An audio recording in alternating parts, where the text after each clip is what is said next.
This week on Jerusalem Dateline, we looked at the global impact of the 1967 Six-Day War 52 years ago, when the city of Jerusalem was reunited after more than 2,000 years. Plus, sifting treasures from under the Temple Mount and what it means for the Jewish people. And counting the Omer. What does it have to do with the celebration of Pentecost? All this and more this week on Jerusalem Dateline. Hello and welcome to this edition of Jerusalem Dateline. I'm Chris Mitchell. Israelis came to pay their last respects to Israel's First Lady, Nehama Rivlin, who died a day before her 74th birthday. Rivlin eulogized his beloved wife. I looked at the date so familiar, 5th of June. Happy birthday, sweetheart. A sad birthday. Thank you, Nehama, for love, for your partnership, for family, for being always with me, for the supportive hand and the listening heart, for the humor and the sharp thought, and for giving me the privilege to be the husband of the president's wife. Many waters cannot quench love. Rivers cannot sweep it away. Rest in peace. Nehama underwent a lung transplant 3 months ago. She's been suffering from a lung disease since 2007. Nehama was born on a moshav in central Israel in 1945 to parents who had emigrated from the Ukraine. She worked as a researcher at Hebrew University in Jerusalem in zoology, ecology, and genetics. She married Rivlin in 1971, and they had 3 children. Rivlin became president in 2014, and Nehama focused her attention on art, activities for children with special needs, and the environment. Israeli Prime Minister Benjamin Netanyahu and his wife Sarah attended the funeral and expressed deep sorrow for her passing on behalf of all the citizens of Israel.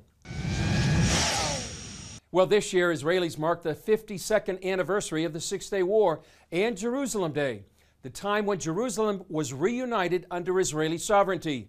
A lot has happened since then. The world has seen the Iron Curtain fall and global terrorism rise. Through it all, at least one alliance has thrived, the United States and Israel. President Trump has made that bond even stronger by moving the U.S. Embassy to Jerusalem and recognizing Israeli sovereignty on the Golan Heights. As John Wagi explains, although this bond has been tested, it stood the test of time.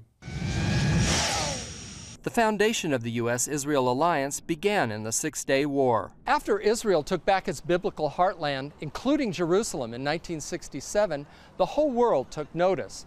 Israel's friends and millions of Americans rejoiced, but Israel's enemies began to call the U.S. the big Satan and Israel the little Satan. When Israel won the Six-Day War, it was huge. Because you went from anticipating disaster, it wasn't that long after the Holocaust, and perhaps another massacre of the Jewish people, to an incredible victory. Ambassador Dori Gold is the former director of Israel's foreign ministry. I remind you, in global terms, the U.S. had been bogged down in Vietnam, trying to contain the spread of Soviet power in the Far East. And here, all of a sudden, Israel stands firm and not only defeats its Arab neighbors, but defeats clients of the Soviet Union who were using Soviet weaponry. So it was a victory for Israel, it was the survival of the Jewish people, and it was an enormous victory for the West. Middle East expert Joel Rosenberg says Israel's defeat of the Soviet proxies woke up the White House under President Lyndon Johnson. Suddenly, this little scrappy Israel was seen as an outpost, a frontal forward position of Western democracy that had the capacity to defeat Soviet MiGs, Soviet tanks, Soviet tactics, Soviet-trained soldiers. So suddenly, the United States thought, maybe Israel's more important than we thought geopolitically. And it was quite galvanizing to what became the most important alliance in the history of the 20th century, the alliance between the United States and Israel.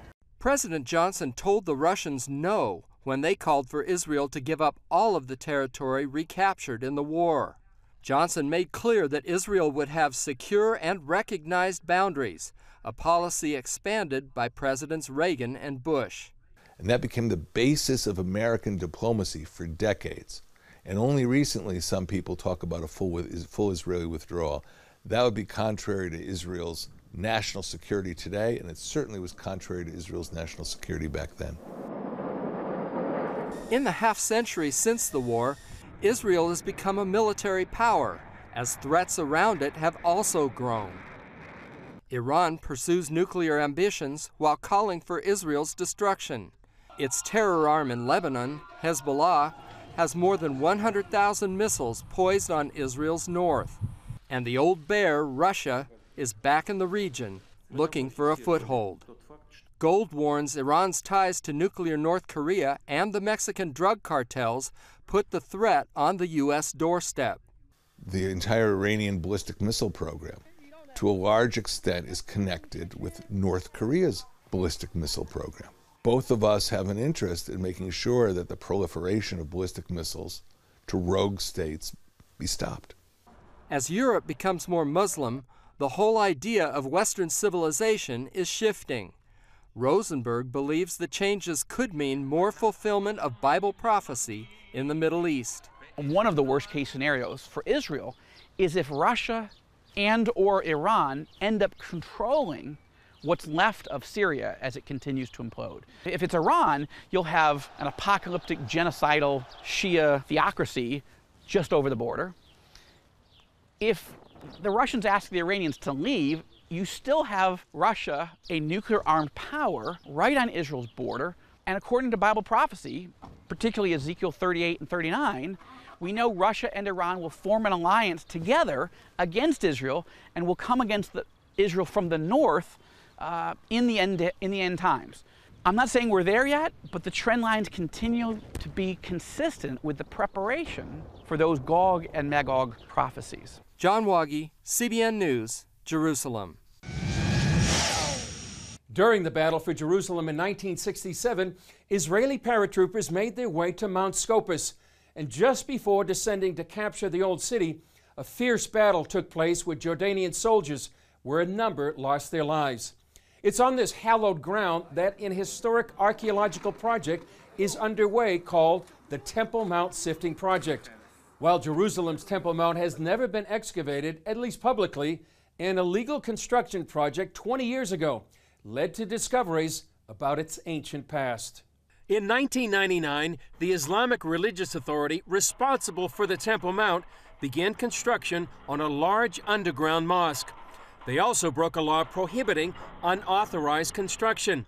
During construction, they dumped tons of debris into the Kidron Valley. This pile is just a small part of the debris recovered from the Temple Mount. Over the years, the Temple Mount Sifting Project has uncovered a treasure trove of artifacts, like this piece of pottery, throughout Jerusalem's history. The Temple Mount Sifting Project is an archaeological adventure whose purpose is to find the empirical proof of what was atop the Temple Mount thousands of years ago. Throughout its history, more than 250,000 volunteers have worked on the Sifting Project, making it the largest archaeological project in history. Since its beginning, the project has uncovered enormous archaeological evidence. We have, until now, approximately 500,000 finds. The vast majority of the material is from First Temple period and on, starting in the 10th century BC, which is the time of David and Solomon. And that goes hand in hand with the biblical account. While the Sifting Project began years ago, a new phase is just beginning. Some believe the evidence from the project validates the Jewish claim and connection to the city of Jerusalem. Here we show black and white and on nice pieces of pottery and other things that we have been here for 3,000 years. It's very simple. There's no project that shows it better than this one. It proves that everything we've said about it and thought about it and dreamt about it and prayed about it is true. And we know where we came from, based, of course, on our faith, based, of course, on our heritage, but also based on the empirical evidence that we find about where indeed we were. Barkai says the importance of the Temple Mount to the Jewish people and to the world is profound. First of all, the Temple Mount is the soul, heart, and spirit of the Jewish people. It is mentioned and indicated more than 20 times in the New Testament. It is a focal point in the activity of Jesus, and it should be one of the cornerstones of Western civilization. And it is also the archaeological site #1 in the country, and probably one of the most important archaeological sites of the world. Now they're sending out an open invitation for more to come. People today can literally get a telegram from someone from thousands of years ago to show them where things were and what things were and where things are going for the future. This Sifting project that you can see behind us here is really going to be a major thing for people from around the world to go in and put their hands into and work through soil that came from the temple itself from some point in its history. Come sift the dirt from 2,000 years ago, come be part of history, both what was and also what will be. Coming up, thousands of Christian leaders from around the world come up to Jerusalem. I do believe the Jerusalem Prayer Breakfast is one of the most exciting new initiatives that came out here in Jerusalem.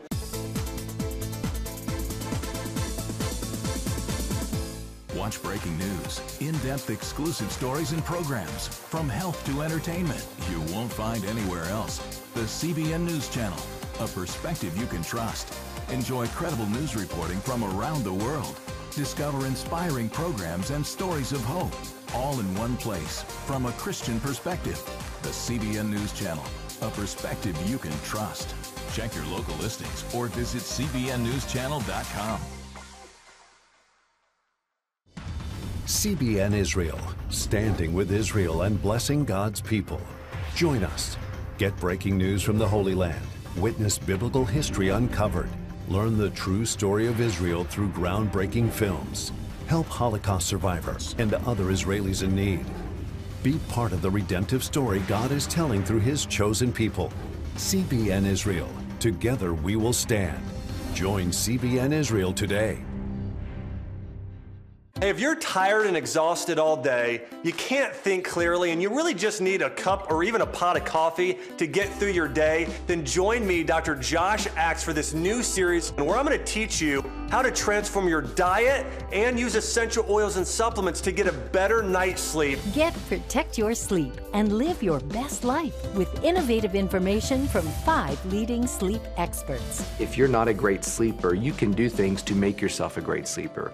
If you're already a pretty good sleeper, you can enhance your sleep and be even better. Discover a sleep-enhancing bedtime routine, how to put insomnia to rest, learn how to relieve pain that disturbs sleep, and much more in Protect Your Sleep. Everything you do better with a good night's sleep.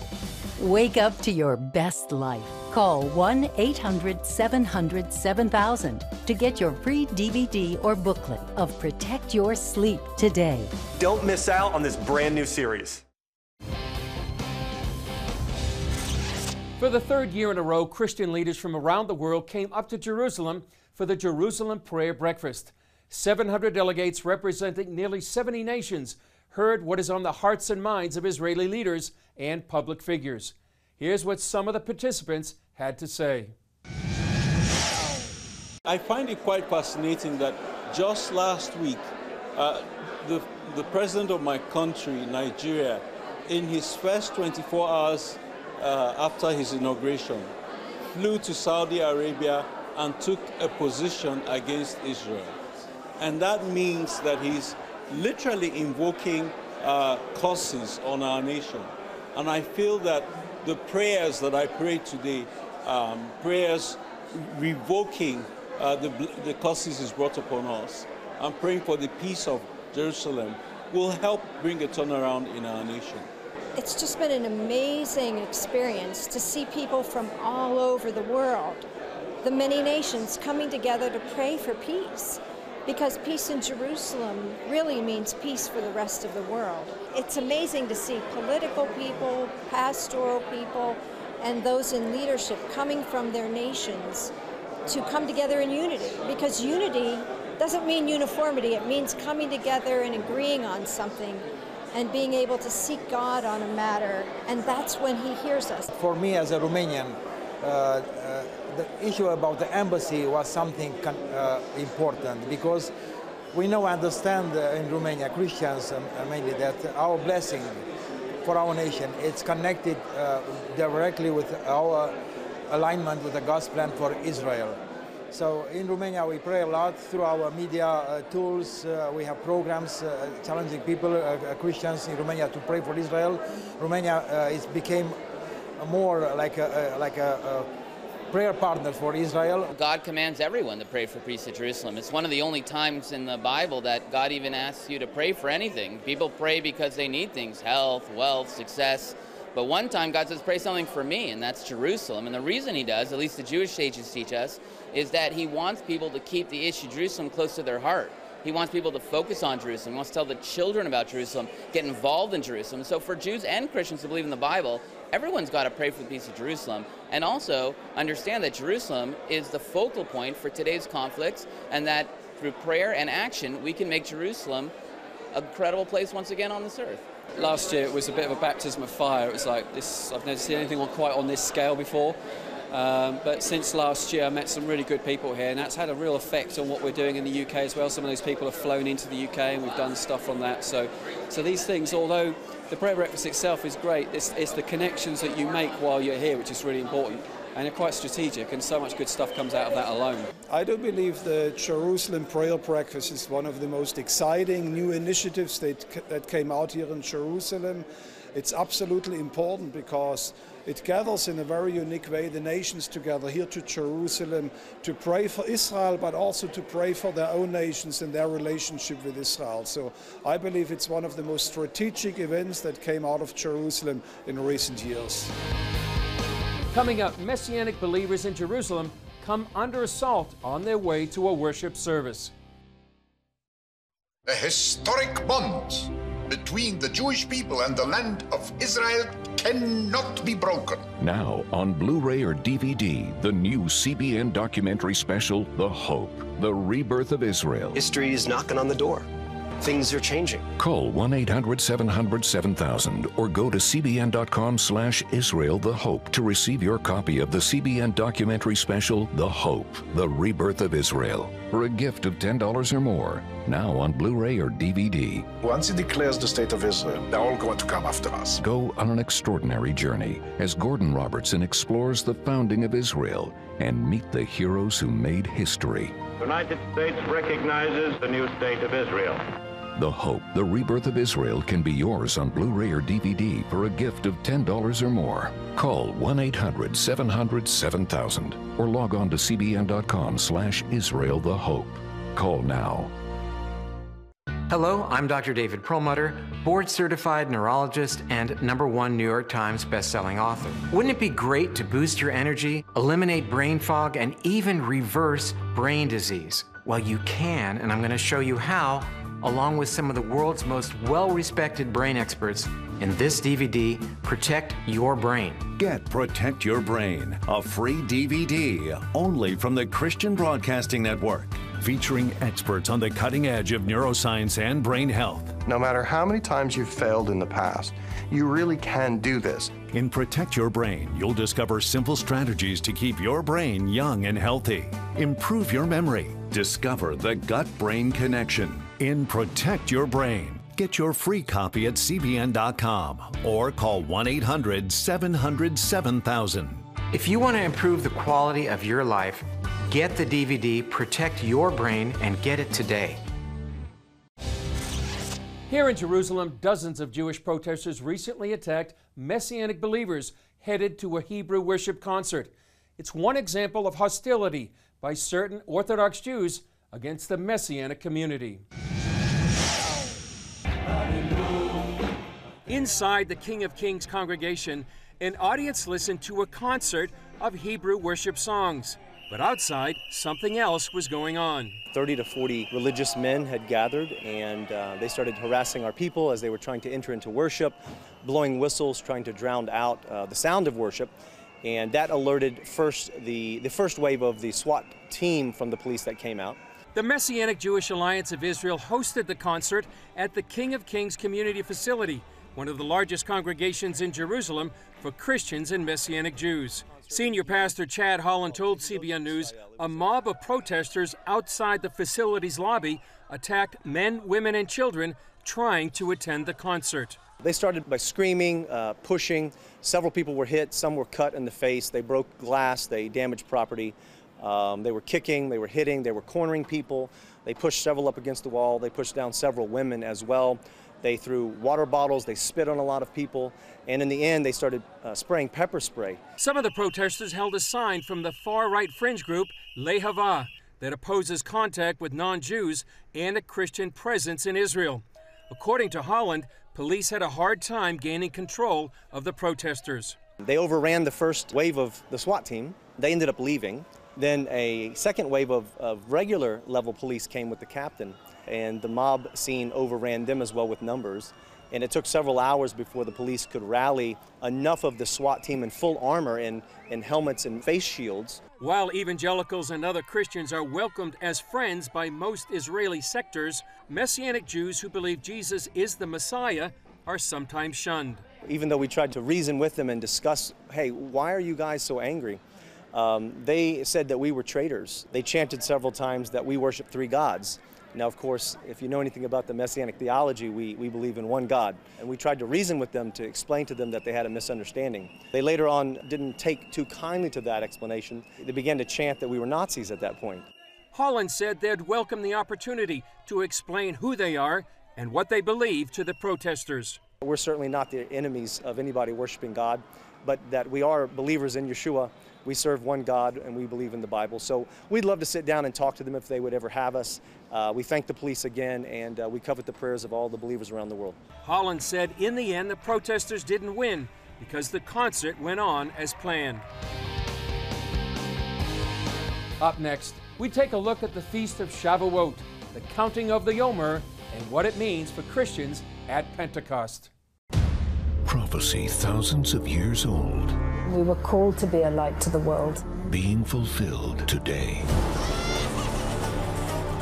Discover how. Get to life. Call 1-800-700-7000. We consider it our duty to reach out and help others around the world. For a gift of $10 or more, you can own the acclaimed CBN documentary To Life. Just call 1-800-700-7000 or log on to cbn.com.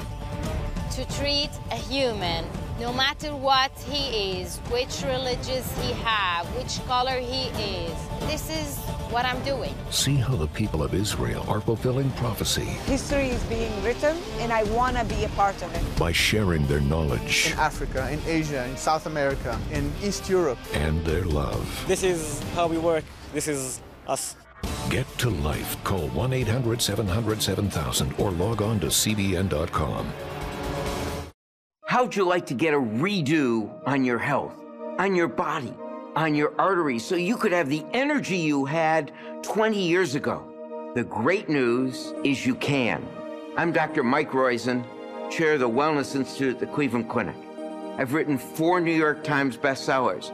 But even better than having to read all that, you can listen to this DVD and watch it. Protect your heart? Yes, you can. Here's how.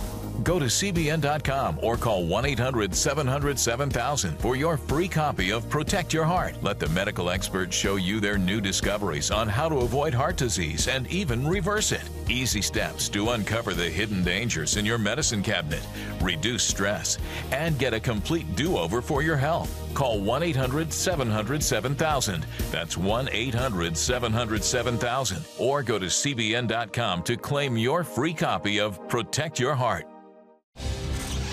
During the 49 days between Passover and Shavuot, God commands the Jewish people to count the Omer each day. We asked Bible scholar Boaz Michael from First Fruits of Zion what it means to Jews and Christians. In Leviticus 23, Hashem, God, gives the festivals, the feasts, the times and appointments of the Lord to the Jewish people, and he says, you shall declare these times and festivals. It begins with Shabbat, goes right into Passover, and then in Leviticus 23, verse 15, we have this obscure little reference to this time of counting. Hashem says to count 49 days or 7 weeks between Passover and Shavuot. So for Christians, counting the Omer it's important because there's actually some links to this, to the New Testament. For example, on the 40th day of the Omer was the time of our Master's ascension from the Mount of Olives. It's a time in which it brings a sense of focus as we lead up to something. You know, when my kids were little, I used to create a countdown calendar for them because I wanted them to anticipate a big event that was taking place that was upcoming. This is like a counting up calendar to a big event for the Jewish people. Perhaps even more importantly, it's a link. Think of a chain. The Omer connects Passover to Shavuot. It's an unbreakable chain, and there's an important spiritual lesson in this for us. It teaches us that salvation is both redemption, what took place at Passover, but it's also the indwelling of God's Spirit, empowering us to walk out that salvation. So in reality, Passover and Shavuot are connected and combined by the Omer. So by counting the Omer, we're thinking about, we're reflecting upon not only what took place at Passover just a few weeks ago, but we're leading up to a time in which God gave us His Torah, His instructions, His will, and His wisdom in order that we may be that saved, redeemed people that He set us free to be. So the Omer is counted every night after the evening prayers of Ma'ariv. We will say the Omer together. We'll say the day and the week and the time, and we'll acknowledge that. And then we'll read a text from Psalm chapter 67. So first of all, Psalm 67 was prayed during the count of the Omer during the time of the Master. So it's something that he and the disciples would have been praying along with the rest of the people of Israel. But it's a prophetic text. God has blessed us. God's blessed us because He redeemed us from Egypt. And He's blessed us that His way, His Torah, His instructions, His will and wisdom may be known amongst all nations. So that links us to Acts chapter 1, verse 8, where Yeshua tells His disciples, He says, you know, you'll be my disciples and you're going to take the message to Jerusalem and Judea and Samaria and to all the ends of the earth. So think of this. This is being prayed in the synagogue every night. It was prayed at the time of the Master. But then think of Acts chapter 2, what takes place in Shavuot and Pentecost. The Spirit comes down, the nations are represented, and the message was that God's salvation is not just for the Jewish people, but it's for all nations. And that's what took place in Acts chapter 2, was a fulfillment in many ways of this prayer that the Jewish people have prayed and continue to pray, that all nations, all people will know God and His instructions and His ways. If you're interested in an interactive Bible study about the Jewish Jesus, you can go to tourclub.org. Well, to all our Jewish friends, Hag Shavuot Sameach, Happy Shavuot. And to Christians around the world, may this be a meaningful Pentecost.